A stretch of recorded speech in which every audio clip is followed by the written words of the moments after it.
मृत्युंजय कुमार जी पटना से। जी। राधे राधे महाराज जी, आपके चरणों में कोटि कोटि प्रणाम। महाराज जी, जब हमारा नाम जब ध्यान भजन ठीक से चलता है तब हमें और अधिक करने का मन करता है, पर जब नाम जब ध्यान भजन किसी कारणवश छूट जाता है तो नाम जब ध्यान भजन करने का मन कम करता है। निरंतरता एवं एक रूपता बनाए रखने के लिए क्या करना चाहिए?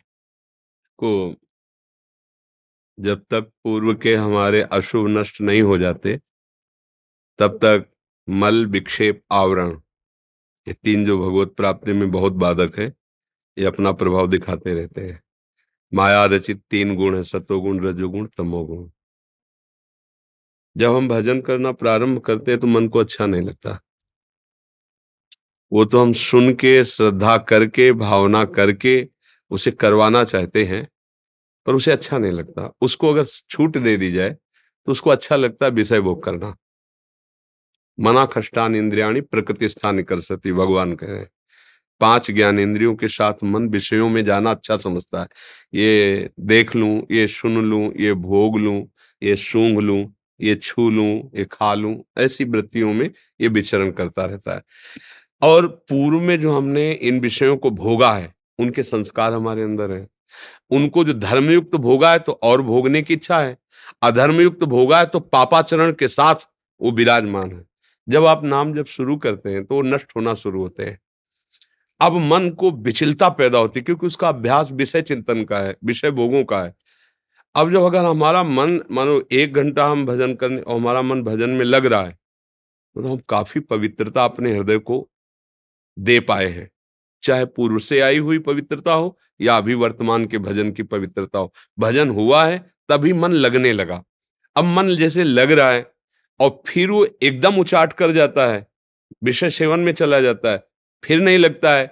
इसी को लगाना साधना कहते हैं। और एक दिन जब ये ठीक से लग जाएगा और हृदय निष्पाप हो जाएगा तो फिर भजन करना नहीं पड़ेगा। भजन कभी छूटेगा नहीं। जी नहीं सकते भजन के बिना।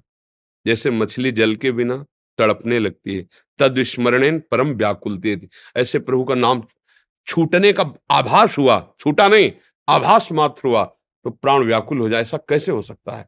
ऐसा कैसे हो सकता है? वो व्याकुल हो जाएगा। त्रिभुवन की राज्य लक्ष्मी देने पर भी जो एक पलक झपकने के समय में भी अपने प्रभु का विस्मरण नहीं करता, वो सिद्ध महाभागवत पुरुष कहा जाता है। जो भगवान का भजन सिद्ध महापुरुष कहा जाता है। अभी अपने लोग सिद्ध तो हुए नहीं, साधन में लगे तो कबहू तो थोरो भजन, कबहू होत विशाल, मन को धीरज छुटे नहीं, गाहे न दूजी चाल। श्री ध्रुवदास जी कह रहे। कभी तो भजन में बहुत मन लगता है, कभी थोड़ा लगता, कभी बिल्कुल नहीं लगता। अब हमें क्या करना है? दूसरी चाल नहीं पकड़ने देना मन को। भजन में नहीं लग रहा है तो हमको भजन में लगाने की कई वृत्तियां रखनी चाहिए। अब मान लो आप लोग अंदर से पता नहीं समझ पाओ कि नहीं, वेग आता है, कभी वाणी का वेग है। अब आप मानसिक जब करोगे नहीं बनेगा, वाणी वेग में आ गई है। अब उसके लिए गाना जरूरी है। कीर्तन में आओ, वाणी का वेग समन करो, कोई पाठ शुरू करो, कोई ग्रंथ बोलो, कोई गान करो, राधा राधा राधा राधा, कोई पद गाना, बनी वृषभानुनंदनी, वाणी का वेग आया है। अब मन भजन में अंदर से नहीं लग रहा, क्रिया का वेग आया, अब कुछ करना चाहता है, चलो सेवा करो। अब बैठा लो मत उसको, भजन में नहीं लगे, सेवा करो। सेवा करते हुए बीच बीच में बोलो राधा राधा राधा, क्रिया का वेग शांत होगा, अपने आप फिर वो स्थिति आ जाएगी। हर इंद्री का ऐसे वेग आता है। अब जो निषिद्ध वेग है उसके लिए हमें उसका राजी नहीं होना, उसके लिए उसको मना करना, नहीं नहीं। अब वो तुम्हें हराएगा, तुम्हें जलाएगा, बस उसे सह गए, वही सबसे बड़ा तप है। तप माने ताप सह लेना। ये अंदर के वेग जो गलत वेग हैं उनका ताप सह गया, वही महात्मा है। धर्मयुक्त विषय सेवन करना और अधर्म युक्त विषयों का त्याग करना, धर्मयुक्त क्रियाएं करना, अधर्म की क्रियाओं का त्याग करना, परम शुद्ध भोजन पाना, भगवान को अर्पित करके पाना, व्यवहार में किसी को दुख ना पहुंचे ऐसे आचरण करना। एक दिन भजन अपने आप में समा जाएगा। भजन का अभ्यास हो रहा है ना, और ऐसी घेराबंदी है। अब अभी भजन करके और कुसंग करो तो फिर आप देखो, एक दिन आपसे भजन करने के मन की उत्साह की वृत्ति छिन जाएगी, मन ही नहीं होगा भजन करने का। माया बहुत विचित्र है। आपको ऐसे मित्र मिलेंगे, ऐसा दृश्य मिलेगा, ऐसे भोग मिलेंगे, कहा नहीं। अब इसी में सावधान रहो तो भजन आगे बढ़ता चला जाएगा। भजन छूटता नहीं, ऐसी स्थिति आती है। छोड़ना भी चाहो तो, अब जैसे कि भजन कैसे छूटता है, इस प्रश्न का उत्तर नहीं हो पाएगा। जैसे आप कहे कि भजन कैसे निरंतर होता है, आपको अंदर से उत्तर नहीं मिल पाएगा। ऐसे जिनका भजन होता है, उनसे कह दिया भजन कैसे छूट जाएगा आपका, तो कहेंगे प्राण छूट सकता है, भजन तो कैसे छूट सकता है, क्योंकि अब हम कर ही नहीं रहे, अब तो हो रहा है। अगर ये श्वास छूट जाएगी तो मर जाएगा ना, ऐसे ही भजन हो रहा है, अब वो छूट ही नहीं सकता। अब वो बस गया, रोम रोम अंदर से पुलकित, हर समय चल रहा है, मन ने पकड़ लिया ना। समझ में आ रही है हमारी? धैर्य पूर्वक चलो, कोई गंदी बात, गंदा नशा, गंदा भोजन, गंदे आचरण ना करो। कभी कभी गुणों के प्रभाव से ये मन विचलित हो जाता है, थोड़ी देर बाद फिर शांत हो जाएगा। आप देखो इस समय मन क्या कह रहा है, अगर वो खाने का कह रहा है, अगर धर्मयुक्त बात कह रहा है, तुरंत व्यवस्था करो, भोग लगाओ, पालो, फिर लगो, शांत हो जाएगा। बोलने कर रहा है, गीत शुरू करो, भगवान के नाम कीर्तन करो। देखने का कर रहा है, कोई भगवान की लीला के विषय में सोचने लगो, चिंतन करने लगो। कभी ऐसा हो तो धाम आ जाओ, दर्शन।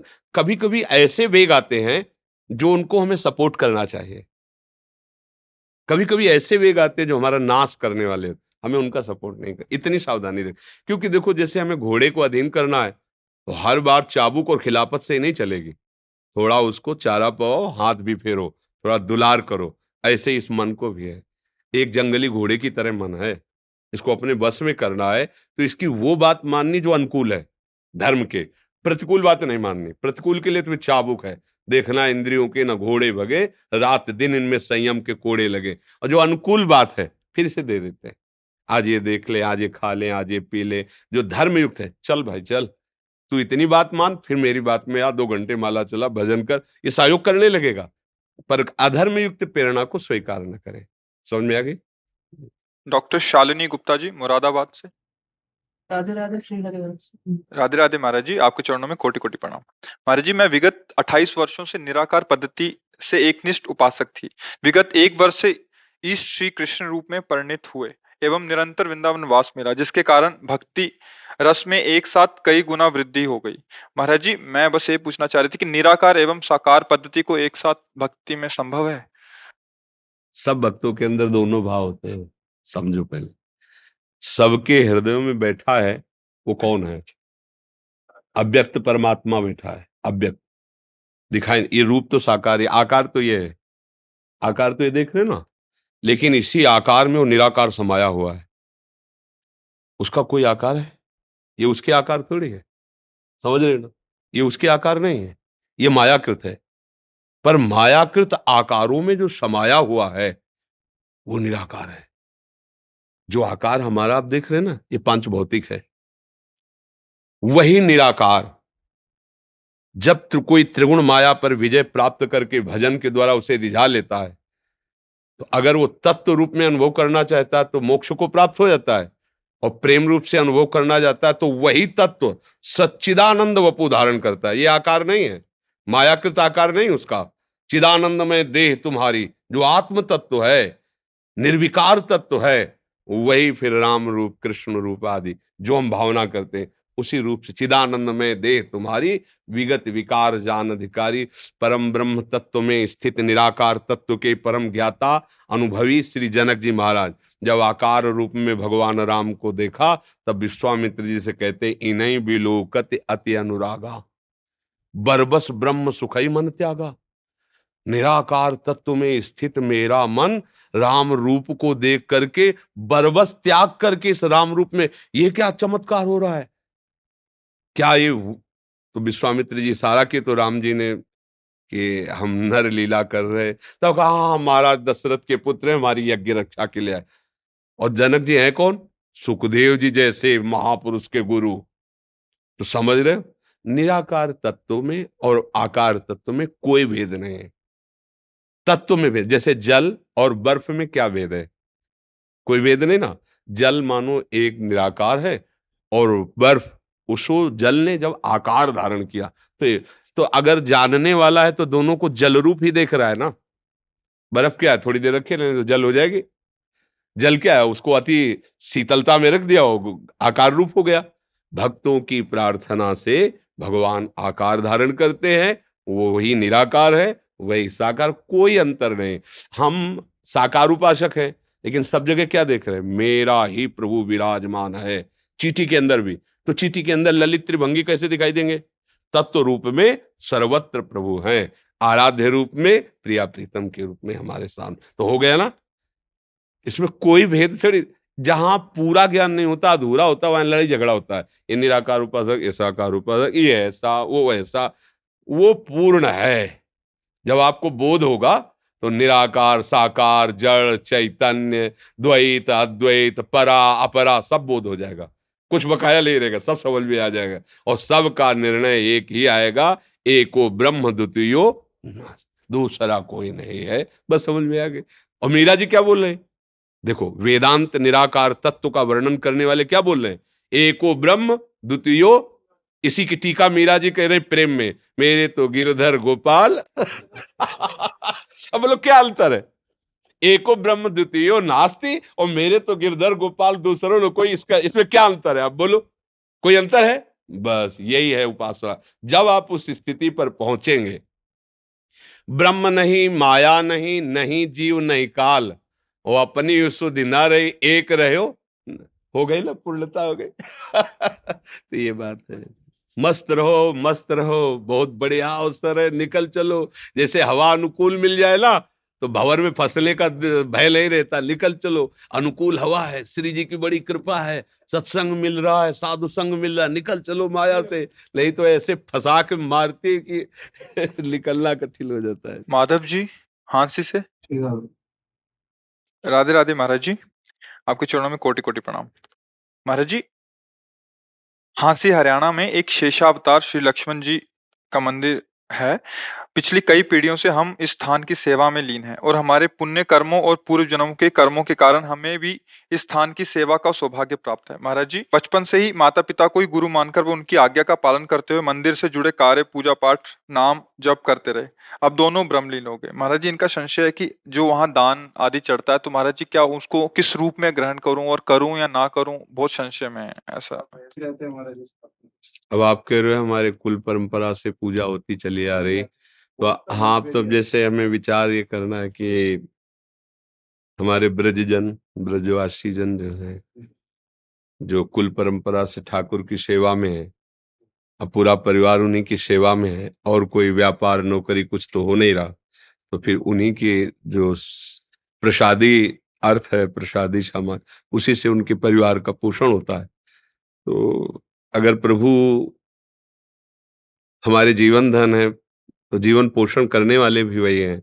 हम इस भाव से उनके चरणों के आश्रय में, ना तो हमें याचना करनी है और ना हमें अमनिया लेना है। अमनिया मतलब बिना प्रभु को अर्पित किए कुछ नहीं लेना है। तो जो अर्थ सामग्री पहले उनको अर्पित करो, उनके चरणों में, फिर प्रसाद रूप से उसका सेवन करो, तो मुझे लगता है कि कोई हानि नहीं है। गृहस्थ भी रहते हैं हमारे जी, तो आए? गृहस्थ भी रहते हैं और नौकरी भी करते हैं वैसे सब। आप गृहस्थ हैं और साथ में नौकरी हाँ करते जी, हैं। हाँ जी। तो ये गद्दी जो हमारा गृहस्थ परंपरा है हमारा। हाँ, तो हमारे भी ब्रजवासी जन गृहस्थ ही हैं। गृहस्थ में ही सब है ना, जो ठाकुर सेवा में तो ऐसे, पर बहुत भगवत अनुरागी भजन मार्ग के। तो आपके संशय की निवृत्ति के लिए ऐसा कर दिया करें कि जैसे आपके पास 500 रुपया है, तो उनमें से 50 रुपया निकाल के आप उसको धर्म क्षेत्रों में खर्चा कर दिया करें। कोई उत्सव करा दिया वहीं मंदिर में, सबको प्रसाद पवा दिया, समझ रहे ना? कुछ हिस्सा उसमें से निकाल के जितना आपको समझ में आवे, और वो दूसरों की सेवा में लगा दो। या कभी और धनराशि बढ़े तो धामों की यात्रा करो, 25-50 लोगों को धाम के दर्शन करा दिए, उसी अर्थ से खवाना पियाना ऐसा। तो उसको मतलब अपने स्वार्थ रहित स्थान पर खर्चा कर दो, जहां भी आपको ऐसा लगे। गौ सेवा, बीमार लोगों की सेवा, या कभी किसी गरीब की बेटी का ब्याह है तो एकत्रित करते रहे, उसको दे दिया, उसमें लगा दिया। क्यों? तो आपका भय खत्म हो जाएगा। बल्कि कोई खास बात ऐसी नहीं है। हाँ, अब ऐसा है कि जैसे तुम्हारे पिताजी ने संपत्ति लगा दी मंदिर में, और आपने अब उस संपत्ति को बेच करके अपने प्रयोग में लगा, अब वो नाश कर देगी। लेकिन मंदिर में लगाई, खूब सेवा में समर्पित, तो प्रसाद तो हम ही पाएंगे ना, प्रसाद तो सेवक ही पाएगा ना। सेवक बन करके आप। पर अब जैसे किसी ने रुपया दिया, आपने जेब में डाल लिया, ऐसे नहीं। ठाकुर जी के चरणों में अर्पित करो, फिर प्रसाद रूप से लो। किसी ने कोई वस्तु दी, पहले उनको चरणों में, मालिक के सामने जाने दो। आप सेवक हो, वो आपकी हानि नहीं कर पाएगी, नहीं कर पाएगी। और उसमें भी थोड़ा थोड़ा निकाल के रख लिया, दूसरों को पवा दिया, तो वो तुम्हारे हृदय में जो अभी हो रहा है, ये नहीं होगा, फिर आनंद आने लगेगा। ठीक है, कोई संशय इसमें? ठीक है। हाँ, ऐसे। विशाल जी गुड़गांव से। राधे राधे। राधे राधे महाराज जी, आपके चरणों में कोटि कोटि प्रणाम। महाराज जी, मैं पिछले 18 वर्षों से अनेक महापुरुषों को सुन व पढ़ रहा हूँ और उनकी कृपा से मैं आपके पास पहुंच सका हूँ। आपने मुझे अपनी हर आज्ञा मानने का सामर्थ्य दिया। आप नाम जप के लिए कहते हैं, मैं राम नाम का जप करता हूँ। आप और राम नाम मुझे बहुत प्रिय है। क्या राम नाम जपना और आपका मेरा गुरु होना, क्या ये दोनों एक साथ संभव है? ये दोनों को मैं कोई भी नहीं छोड़ सकता। मेरे ही प्रभु राम है, मेरे ही प्रभु शिव है, मेरे ही प्रभु कृष्ण है, इतना भी अंतर नहीं है। वो जब समझ में नहीं आता तब अंतर समझ में आता है। जैसे मान लो आप हम, अभी आपको रोल साधु का दिया जाए तो आप हमारे ही होंगे, और असाधु का दिया जाए तो हम जानते हैं ना कि आप हो, तो इसलिए हम क्या कहेंगे, दूसरा थोड़ी कहेंगे। भैया ये रोल हो रहा है, वो वही है जो हमारे मित्र हैं, वही हैं। फिर इसके बाद आपको स्त्री का रोल मिले, फिर आप, तो फिर क्या कहा जाएगा, यार क्या अद्भुत कलाकार है, जो अभिनय मिलता है वैसे, तो अद्भुत अद्भुत अभिनय निर्वाह करने वाले हमारे प्रभु है। वो जो सूकर रूप धारण किया तो सूकर रूप, मत्स्य रूप तो मत्स्य रूप, जगत रूप तो जगत रूप, वो सब रूपों में मेरा ही प्रीतम रमा है। तो फिर संशय कहाँ रही? क्या मैं आपसे दीक्षित हो सकता हूँ? वचन मानना ही दीक्षा होती है। कंठी स्पर्श करा के बांध ले और आज्ञा का पालन करे। खूब राम राम राम जपो, कोई अंतर नहीं। समझ रहे ना? बस भाव से चलो। भगवत आराधना करने के बाद जो वस्तु प्राप्त होती है वो वही है। मान लो, चल दो, निहाल हो जाओगे। जो सब में रमा है उसी को राम कहते हैं। जो सब में रमा है वही राम है। फिर अंतर क्या रह गया? और कौन बचा? कौन? जो सब में रमा है वही राम है, उसे कृष्ण कहते हैं, उसी को शिव कहते हैं। अलग अलग भावों से भक्त उनको पुकारते हैं, पर है वो एक ही। फिर परेशानी क्या है? हाँ जी, कुछ भक्तों ने आपके श्रीमुख से नाम चाहा है महाराज जी। हम तो राधा वल्लभ श्री हरिवंश, राधा राधा राधा। ये ज्ञान विज्ञान एक तरफ, नशा एक तरफ। समझ रहे हो ना? बोले ये बोले ये, और आप, वो हम तो इसके बिना नहीं जी सकते। तो ये बात आप समझ लीजिए कि अगर तो ये नशेबाज तो बस फिर इसी बात का है कि अब तो बेल फैल गई, जाले सब कोई, मेरे तो गिरधर गोपाल। महर्षि गोपेश्वर महादेव। आहा। इन्हीं की कृपा से जब हम आए थे ना, तो नित्य यमुना जल लेके गोपेश्वर महादेव, उस समय वो वयोवृद्ध वो सेवा में रहते थे। वो कौन थे, सुबह सुबह रोज हमें मिलते थे वहाँ गोपेश्वर में। ब्राह्मण हो और मंत्रोच्चारण करते, हम अभिषेक करते थे। तो उन गोपेश्वर विश्वनाथ की कृपा से गोपेश्वर, गोपेश्वर कृपा से राधा वल्लभ लाल, उन्हीं की कृपा से। भास्करानंद, वो जो नरवल में जो कॉलेज, आप भी वहीं पढ़ाते हैं। जे मिश्रा 79 से मैं वहाँ पढ़ा रहा। मेरा क्लास इंटर में होता था 11-12 में। लेकिन कभी कभी जब टीचर नहीं आते थे तो मुझे भी मिलता था मौका कि वहाँ उस समय अवस्था लघु थी, जी जी, इसलिए वो पुरानी याद नहीं है, क्योंकि आप दूसरे संसार में आ गए। और मैं अभी 2 साल पहले VRS ले लिया, मैंने रिटायरमेंट ले लिया। और हाँ, तो अभी यहाँ पर एक आवास ले लिया है वृंदावन में। जी, चैतन्य। हाँ, बहुत सुंदर, बहुत सुंदर। अंतिम बन जाए तो सब बन जाए। निरंतर प्रभु का चिंतन करते हुए अगर धाम में शरीर छूट जाए तो भगवत प्राप्ति हो जाती है। जीवन मंगल में व्यतीत हुआ, अब अंतिम बन जाए। अंतिम का निर्णय यही कि भगवत साक्षात्कार हो जाए, भजन में जीवन चल। बहुत अच्छा लगा कि आप हमारे पूर्व के एक चुनरी ला के आपको और थोड़ा कुछ मीठा का प्रसाद आपको दे दीजिए। ये हमारे श्री जी के प्रसाद नीचे मेरे है इस वजह से। और गुरुजन तो गुरुजन ही होते हैं ना जो अब हमारी दृष्टि में आप भले पैंट शर्ट में हो, लेकिन गुरुजन अगर वो पढ़ाई ना पढ़े होते तो इस पढ़ाई की तरफ कैसे आगमन होता। बहुत सुंदर है। अब वृंदावन अधिक से अधिक वास करते हुए धन्यवाद।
मैं आपकी तरह बनना चाहती हूँ। हमारी तरह आपकी तरह बनना चाहता हूँ। अरे मम्मी पापा को रुलाएगा क्या?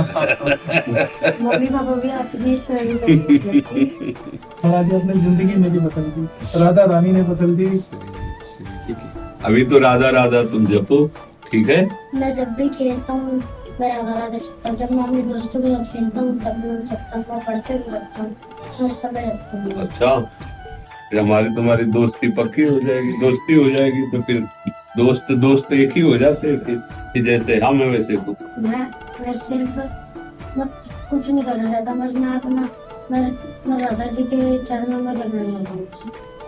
ये तो फिर बहुत और अच्छी बात हुई कि जैसे श्री जी चाहे वैसे रखे, चाहे गृहस्थ बना के चाहे विरक्त बना कर, मुझे श्री जी चाहिए। तुम जीत गए इस बात में, ठीक है। आप ऐसे नाम जप करो।